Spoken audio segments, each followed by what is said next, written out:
Hello and welcome to Fairy Tale Friday. This week, one eye, two eyes, and three eyes. I'm reading from Grimm's Fairy Tales, the Brothers Grimm, and this is a book that I have had for over 50 years. So yes, it is my childhood copy. The story. Once upon a time, there was a woman who had 3 daughters. The eldest of whom was named One Eye, because she had but a single eye, and that placed in the middle of her forehead. The second was called Two Eyes. We know where this is going, right? Because she was like other mortals. And the third, Three Eyes, because she had 3 eyes, and one of them in the center of her forehead, like the eldest sister. But because the second sister had nothing uncommon in her appearance, she was looked down by her sisters and despised by her mother. "You're no better than common folks," they'd say to her. "You do not belong to us." And then they'd push her about, give her coarse clothing, and nothing to eat but their leavings, besides heaping upon her numerous other insults as occasion offered. It came to pass that Two Eyes had to go into the fields to tend the goat, and she went very hungry, because her sisters had given her little to eat that morning. She sat down upon a hill and cried so much that her tears flowed almost rivers out of her eyes. By and by she looked up and saw a woman standing by her, who asked, "Why are you weeping, Two Eyes?" "Because I have 2 eyes like ordinary people," replied the girl, "and therefore my mother and sisters dislike me, push me into corners, throw me their old clothes, give me nothing to eat but what they leave. Today they'd given me so little that I'm still hungry." "Dry your eyes now," said the wise woman, "and I will tell you something which shall prevent you from being hungry again. You must say to your goat, 'Little kid, milk, table appear,' and immediately a nicely filled table will stand before you with delicate food upon it, of which you can eat as much as you please. When you're satisfied and have done with the table, you must say, 'Little kid, milk, table depart,' and it will instantly disappear." With these words the wise woman went away, and little Two Eyes thought she would see at once if what the woman said were true, for she felt very hungry. "Little kid, milk, table appear," she said, and immediately a table covered with a white cloth stood before her. A knife and fork and silver spoon and the most delicate dishes were arranged in order upon it, and everything was as warm as if it had been just taken away from the fire. Two Eyes said a short grace, helped herself to some food, and enjoyed it, and when she had finished she pronounced the words which the wise woman had told her. "Little kid, milk, table depart," and the table and all that was on it quickly disappeared. "This is delightful housekeeping," said Two Eyes in high glee. "I wish I had a table like that at dinner time." At evening she went home with her goat and found an earthen dish which her sisters had left her filled with their leavings, but she did not touch it, and the next morning she went off again without taking the meagre breakfast which was left out for her. Just leaving some clues here. The first and second time she did this, the sisters thought nothing of it. But when she did the same thing the third morning, their attention was roused, and they said, "All is not right with Two Eyes, for she has left her meals twice, and has touched nothing of what was given her. She must have found some other way of living." So they determined that One Eye should go with Two Eyes when she drove the goat to the meadow, and see what passed and whether anyone brought her anything to eat or drink. When Two Eyes therefore was about to set off, One Eye told her she was going with her to see whether she took proper care of the goat and fed her sufficiently. Two Eyes, however, divined her sister's object and drove the goat where the grass was highest, and then said, "Come, One Eye, Let's sit down and I'll sing to you." So One Eye sat down, for she was tired with her unusual walk in the heat of the sun. "Are you awake or asleep, One Eye? Are you awake or asleep?" sang Two Eyes, until her sister really went to sleep.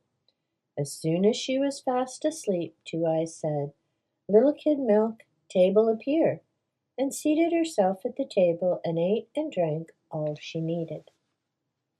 When she was done, she said, "Little Kid Milk, table depart."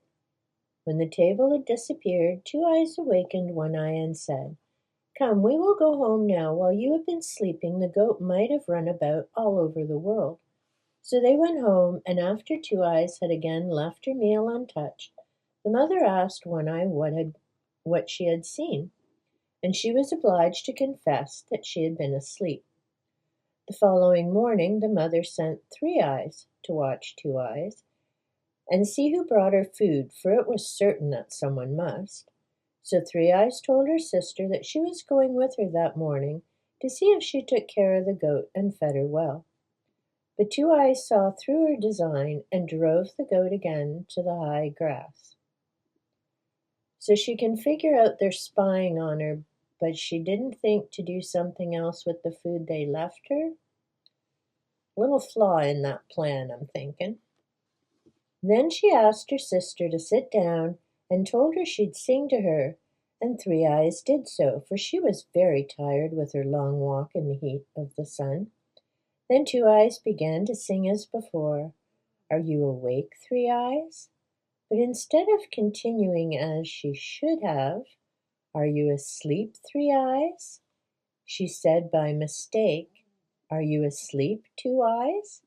and so went on singing, "Are you awake, Three Eyes? Are you asleep, Two Eyes?" By and by Three Eyes closed two of her eyes and went to sleep. But the third eye, which was not spoken to, kept awake. Three Eyes, however, cunningly shut it too, and feigned to be asleep, while she was really watching, and soon Two Eyes, thinking all safe, repeated the words, "Little Kid Milk, table appear," and as soon as she was satisfied, she said the words, "Little Kid Milk, table depart." Three Eyes watched all this, and presently Two Eyes came and awoke her, saying, "Ah, sister, have you been asleep? You're a good caretaker, but come, let's go home now." Okay, the one flaw with that is if she's singing "Are you asleep, Two Eyes?" and she has two eyes, shouldn't she have gone to sleep too? There are a few glitches in this story. Maybe it's just me. When they reached home, Two Eyes again ate nothing, and her sister told her mother she knew now why the high-minded thing would not eat their food. When she's out in the meadow, she says, "Little Kid Milk, table appear." Directly a table comes, laid with meat and wine and everything of the best, much better than we have. Then as soon as she's had enough, she says, "Little Kid Milk, table depart," and all vanishes as I clearly saw. Certainly she did put to sleep two of my eyes, but the one in the middle of my forehead luckily kept awake. "Would you have better things than we have?" cried the envious mother. "Then you shall lose the chance." And so saying, she took a carving knife and killed the goat dead. Well, that was rather rude. Wouldn't she just rather share the table? I don't know. Some of the stories, they don't think too clearly. When Two Eyes saw this, she went out very sorrowful to the old spot, sat down where she had sat before, and wept bitterly. All at once the wise woman stood in front of her and asked why she was crying. "Have I not reason to cry, when the goat which used to furnish me every day with a dinner, according to your promise, has been killed by my mother, and I must again suffer hunger and thirst?" "Two Eyes," said the wise woman, "I will give you a piece of advice. Beg your sisters to give you the entrails of the goat and bury them in the earth before the house door, and your fortune will be made." So saying, she disappeared. Two Eyes went home and said to her sisters, "Dear sisters, do give me some part of the slain kid. I desire nothing good, but let me have the entrails." The sisters laughed and readily gave them to her, and in the evening she buried them secretly before the threshold of the door, as the wise woman had told her. The following morning they found in front of the house a wonderfully beautiful tree, with leaves of silver and fruit of gold hanging from the boughs, than which nothing more splendid could be seen in the world. The two elder sisters were quite ignorant how the tree came there, but Two Eyes saw that it had grown from the goat's entrails, for it stood on the exact spot where she had buried them. As soon as the mother saw, she told One Eye to climb up and gather some of the fruit. One Eye climbed into the tree and pulled a bough toward her to pluck off the fruit, but the bough flew back again directly out of her hands, and so it did every time she took hold of it, till she was forced to give up, for she could not obtain a single golden apple. Then the mother said to Three Eyes, "Do you climb up, for you can see better with your three eyes than your sister with her one." Three Eyes, however, was not more fortunate than her sister, for the golden apples flew back as soon as she touched them. At last the mother grew so impatient that she climbed the tree herself, but she met with no more success than either of her daughters, and grasped only the empty air when she thought she had the fruit.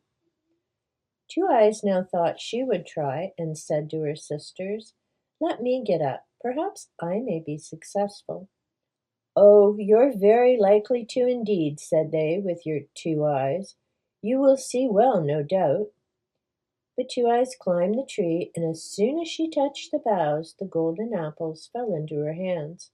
She plucked them as fast as she could, and filled her apron before she went down. Her mother took them from her, but returned her no thanks, and the two sisters, instead of treating Two Eyes better than they had done, were only the more envious because she alone could gather the fruit. In fact, they treated her worse.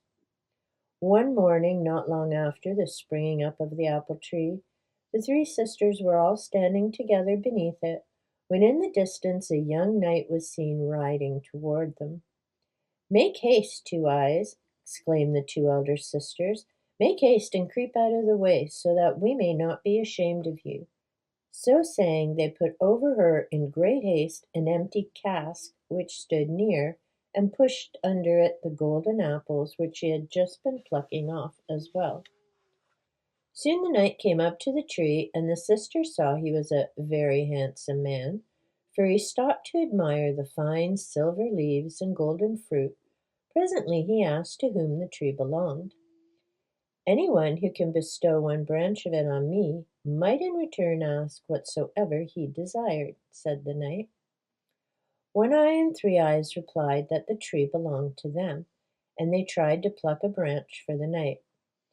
They had their trouble for nothing, however, for the boughs and fruit flew back as soon as they touched them. "It's very strange," cried the knight, "that this tree should belong to you, and yet you cannot pluck the fruit."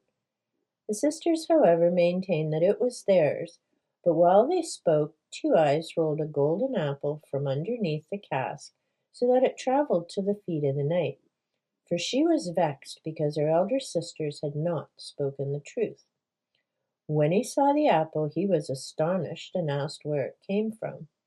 And One Eye and Three Eyes said they had another sister, but they dared not let her be seen, because she had only two eyes like common folk. The knight, however, would see her, and called, "Two Eyes, come forth!" And Two Eyes, quite comforted, came from under the cask. The knight was bewildered at her great beauty, and said, "You, Two Eyes, can surely break off a bough of this tree for me." "Yes," she replied, "that I will, for it is mine." And climbing up, she easily broke off a branch with silver leaves and golden fruit, which she handed to the knight. "What can I give you in return, Two Eyes?" asked the knight. "Alas! If you will take me with you, I shall be happy, for now I suffer hunger and thirst, and am in trouble and grief from early morning to late evening. Take me and save me." So the knight raised Two Eyes upon his saddle and took her home to his father's castle. There he gave her beautiful clothes and all she wished to eat or to drink, and afterwards, because his love for her had become so great, he married her, and a very happy wedding they had. Okay, I'm glad at least he took the time to get to know her and it wasn't just, hoo-hoo, let's go get married. Her two sisters were very jealous when Two Eyes was carried off by the knight, but they consoled themselves by saying, "The wonderful tree remains still for us, and even if we cannot get at the fruit, everybody that passes will stop to look at it and then come and praise it to us. Who knows where our wheat may bloom?" The morning after this speech, however, the tree disappeared, and with it all their hopes. But that same day, when Two Eyes looked out of her chamber window, behold, the tree stood before it, and there remained. For a long time after this, Two Eyes lived in the enjoyment of the greatest happiness, and one morning two poor women came to the palace and begged. Two Eyes, after looking narrowly at their faces, recognized her two sisters, One Eye and Three Eyes, who had come to such great poverty that they were forced to wander about begging their bread from day to day. That's what they get for killing the goat that would have fed them. Two Eyes, however, bade them welcome, invited them in, and took care of them till they both repented of the evil they had done their sister in the days of their childhood.